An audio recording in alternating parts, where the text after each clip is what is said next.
पेश है हिंदी ज़बान में अपडेट। भारत में मोदी के सत्ता में आने के पश्चात से मुसलमानों, ईसाइयों तथा निम्न जाति के हिंदुओं की हत्याओं में कई गुना वृद्धि हो गई है। मुसलमान, सिख, ईसाई तथा अन्य अल्पसंख्यक समुदायों को भारत में हिंदू बलों से अपने अस्तित्व के लिए चुनौती का सामना है। आरएसएस समर्थित भारतीय शासन भारत को अल्पसंख्यकों से मुक्त करने के अपने मिशन पर है। भारत में अल्पसंख्यक निरंतर भय के वातावरण में जीवन व्यतीत कर रही हैं।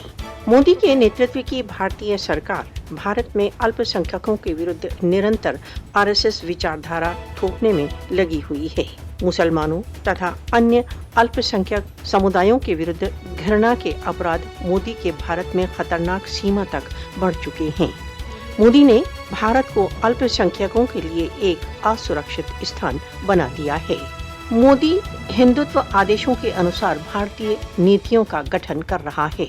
मोदी का लक्ष्य अंततः भारत को एक हिंदू राष्ट्र बनाना है। भारत में धार्मिक अल्पसंख्यक हिंदू अतिवादियों के हाथों व्यवस्थित नरसंहार का शिकार हैं। भारतीय मुसलमानों की गाय का गोश्त खाने अथवा पशुओं को ट्रांसपोर्ट करने के नाम पर हत्या की जा रही है तथा उन्हें टॉर्चर किया जा रहा है।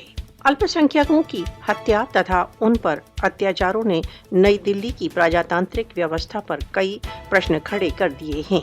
भारतीय धार्मिक अल्पसंख्यकों के विरुद्ध हिंसा तथा पक्षपात ने देश की तथाकथित धर्म निरपेक्षता का पर्दाफाश कर दिया है।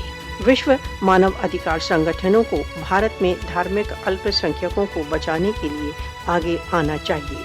अंतर्राष्ट्रीय समुदाय को भारत में हिंदू फासिस्टवाद का नोटिस लेना चाहिए।